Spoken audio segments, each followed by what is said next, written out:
정체각 진도별 기출입니다. 126번. 이 친구는 앞에 있는 다원론과 엘리트론의 연장이에요. 세상을 둘로 갈라가지고 다원이 맞다, 엘리트가 맞다 싸우고 있으니까 로이가 64년도에 그렇지 않다는 겁니다. 정책의 성격에 따라서 어떤 건 좀 더 다원적이고 어떤 건 좀 더 엘리트적이라는 겁니다. 그럼 여태까지는 뭐였죠? 사회가 정책에 영향을 준다는 거였는데 사실 60년대가 미국은 큰 국가잖아요. 이러다 보니까 오히려 정책이라는 게 사회 정치 과정에 영향을 줘버려요. 그치? 그러니까 무조건 다원이 맞다, 엘리트가 맞다가 아니라 문제 성격에 따라 좀 더 다원적이고 좀 더 엘리트적이라는 겁니다. 결론적으로 말한다면 규제가 제일 다원적이야. 왜 힘이 대등한 이익단체끼리 치고받고 싸우고 승자 패자 바뀌고 또 규제 유형이 달라지면 또 달라지고 아주 유동적이죠. 반면에 재분배는 아래 위의 싸움이죠. 아래 위에 아래 계급과 윗 계급의 요게 엘리트적이고요. 배분 정책은 소수가 특정 정책만 지배해요. 또 다른 정책은 또 다른 소수가 있다는 겁니다. 소수가 지배하니까 엘리트 면도 있고 되게 많으니까 다원주의 면도 있죠. 이게 바로 여러분이 아시는 철의 삼각 또는 하위 정부예요. 됐지? 어쨌든 로이 아저씨는 규제의 특징은 강제력이에요. 법에 의해서 특정 집단을 강제해가지고 의무 부과해가지고 다른 집단을 보호할 거니까요. 그래서 규제 정책은 특정 개인이나 집단에 대한 자유를 제한한다. 강제력이 특징이다. 이게 제일 중요하고요. 맞았어.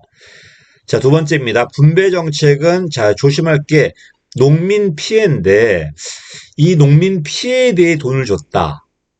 그럼 이거 분배인가 재분배인가가 이제 문제예요. 자, 분배는요. 재화를 만드는 거야. 시장에서 재화를 만들어야 되는데 못 만든단 말이야. 그러니까 국가가 이 재화를 만들어서 나눠주는 겁니다. 재화나 서비스를. 그래서 만약에 농산물이 안 만들어지니까 농산물을 만들라고 돈을 줬다면은 이건 분배겠지만 그게 아니라 농민의 피해 기급이고 그다음에 기업이 가진 자 계급이라면은 가진 자 계급에서 뛰어가지고 못 가진 자 계급이 농민에 넘겨줬다면은 이거는 재분배 정책일 수도 있죠. 됐지? 그래서 원래 보조금은 뭐가 돼야 돼? 배분 정책이 돼야 되는데 이 보조금이 어떤 물건을 생산하라는 보조금이 아니고 그냥 말 그대로 소득 이전 보조금이라면은 이건 재분배일 수 있다는 겁니다. 그다음에 중소기업의 정책 자금 지원은 이거는 분배 맞아요. 대체 보조금이니까. 왜? 중소기업이 어떤 물건을 만들어야 되는데 돈이 모자른단 말이야. 안 만든단 말이야. 이러니까 국가 못 만드니까 만들라고 지원해 주는 거죠. 직간접적으로. 반면 사회보장이나 의료보장은 뭐다? 이건 재분배로 봐야 되겠죠.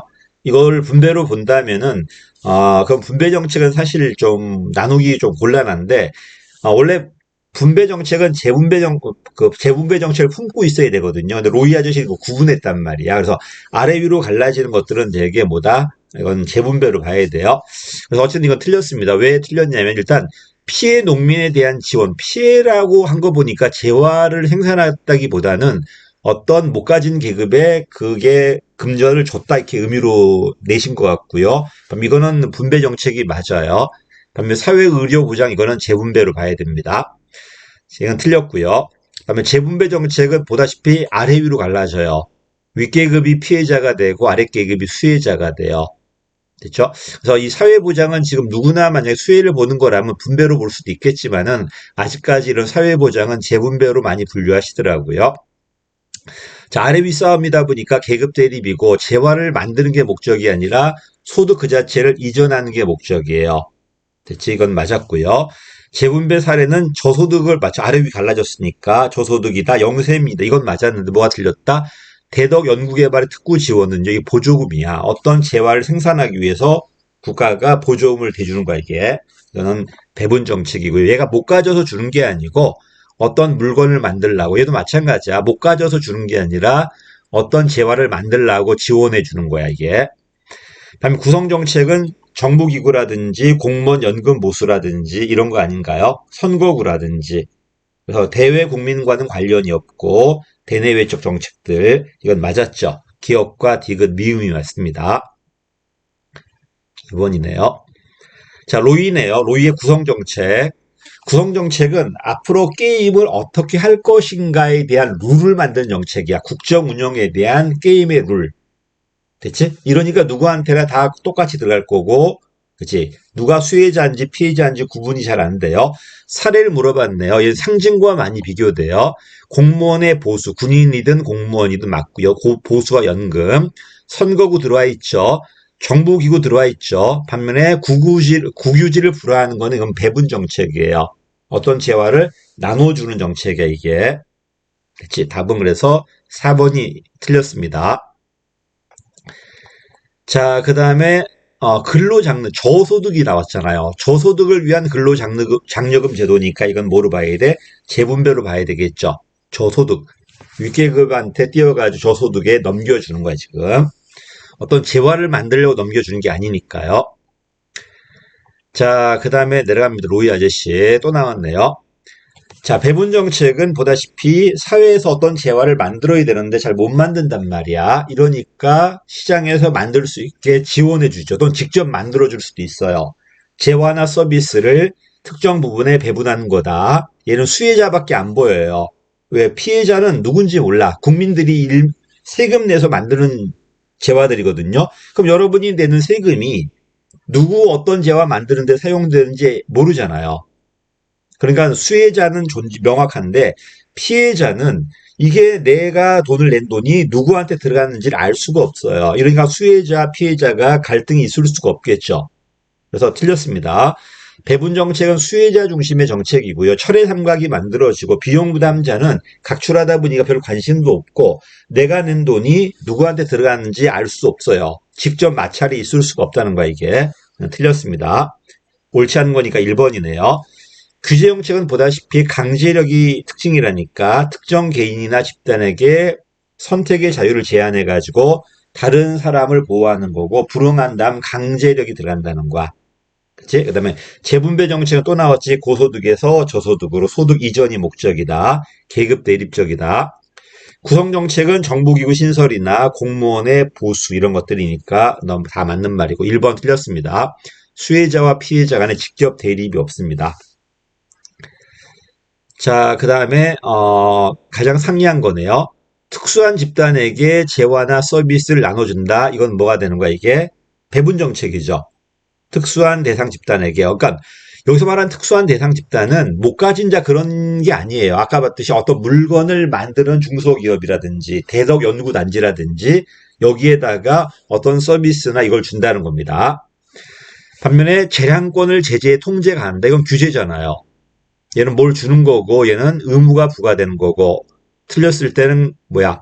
어길 때는 강제력이 들어갈 거고 얘는 서로 먼저 먹으려는 로그롤링과 포크배럴이 있을 거고요. 그다음에 다수 경쟁자 중 왜 공유제라든지 요금제는 누구나 했을 때 오히려 손해란 말이에요. 이렇게 공유제와 요금제를 공급할 수 있는 권한을 나눠주는 거죠. 이게 경쟁 규제죠. 다수 경쟁자 중 특정 개인이나 기업에게 이런 물건을 제공할 수 있는 권한을 주는 거야. 경쟁 규제네, 이거는. 반면에 민간의 활동 허용한다, 국민 보호한다, 보호 규제죠. 그래서 경쟁과 보호는 이거는 리플리 프랭클린 얘기인데 어쨌든 전부 다 이건 규제 정책이고 얘만 배분 정책이야. 그러니까 어떤 분이 특수한 거 아닙니까? 이건 재분배 아닙니까? 물어보는데 그렇지 않다니까요. 아무한테나 보조금 주지 않아요. 그 물건을 만드는 기업한테만.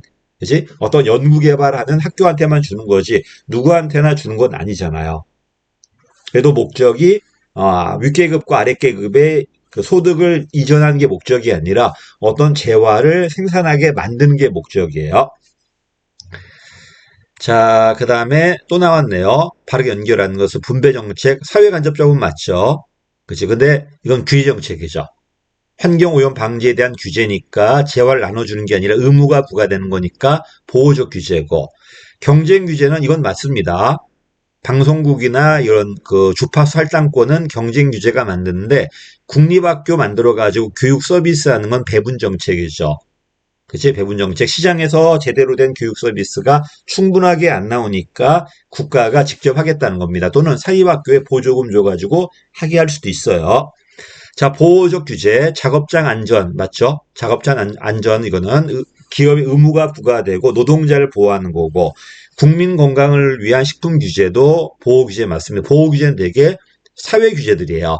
경쟁 규제가 경제 규제라면은 얘는 사회 규제가 많다. 이것도 맞았네. 답이 3번입니다. 반면 재분배 누진세는 맞지만 항공 노선의 취향 허가는 이거는 경쟁 규제야. 누구나 비행기 몰면 안 되니까 대한항공이다 아시아나항공에 특허를 주는 거죠. 걔만 몰 수 있게 대신에 의무가 부과되는 거야. 이거는 경쟁 규제고요. 답은 그래서 뭐가 틀렸다? 뭐가 옳다? 3번이 옳습니다. 자, 그 다음에 인적 물적 자원을 끄집어내는 정책이니까 추출이잖아요. 동원 정책이다, 투입 정책이라고 그래요. 인적 자원, 물적 자원 끄집어내는 거니까 알몬드, 포엘의 분류죠. 구성 정책은 설명드렸죠. 선거구라든지 공무원 연금 보수라든지 또 상징 정책은 뭐가 나와야 돼? 이것도 알몬드 포엘의 분류인데 얘는 애국심이라든지 자긍심이라든지 이런 것들 어떤 그 정책을 뒷받침하는 정책이에요. 얘는 어떤 집행이 필요 없다는 게 좀 특징적이죠. 그래서 구성 정책의 사례하고 상징 정책의 사례를 비교하는 문제가 잘 나오니까 봐둬야 돼요. 선거구 조정, 정부기구 신설, 그다음에 공무원의 연금 보수, 군인들의 상징은 애국가, 국경일, 월드컵, 뭐 이런 올림픽, 조형물 이런 것들, 뭐 한글날의 제정 이런 것들, 이게 상징 정책이다. 이것도 좀 외워두시고. 자, 여기까지 또 하나 더 있네요. 바르게 짝지어질 거네요. 영세민 나왔으니까 이건 재분배 정책이에요. 영세민. 이건 정부 기구를 만든 거니까 구성 정책이고요. 기업 환경오염 방지 의무화한 거니까 규제겠네요. 광화문 복원이니까 상징이겠죠. 상징, 규제, 구성 재분배. 뭐 쉬운 문제였습니다. 자, 특이한 게 지방직의 이게 규제 유형론이, 정책 유형론이 없네요. 특이합니다. 지방직 구급하신 분들은 정책의 유형론을 좀 꼼꼼하게 보시는 게 좀 좋을 것 같아요. 국가직만 잔뜩 나왔지 지방직이 안 나왔어 지금. 여기까지가 이제 뭐가 된다? 정책 유형론이고 그 다음에 이제 네트워크로 넘어들어가겠습니다. 네트워크 문제 되게 많습니다. 이것도 정책 유형론의 연장이에요. 60년대 하위 정보가 나오다 보니까 여기에 대한 대안으로 이슈망이 그 다음에 네트워크가 이 세 가지를 비교하는 거야. 그리고 이게 거버넌스 개념이에요. 혼자 하는 게 아니라 공과 사가 같이 할 거니까 누구나 들어올 수 있는지 특정 애들만 들어가는 건지 요 이득이 어떤 이득인지에 따라서 유형이 달라질 겁니다. 관계망이 단단한지 느슨한지에 따라서 여기까지 하고 좀 쉬었다가 네트워크 하겠습니다. 감사합니다.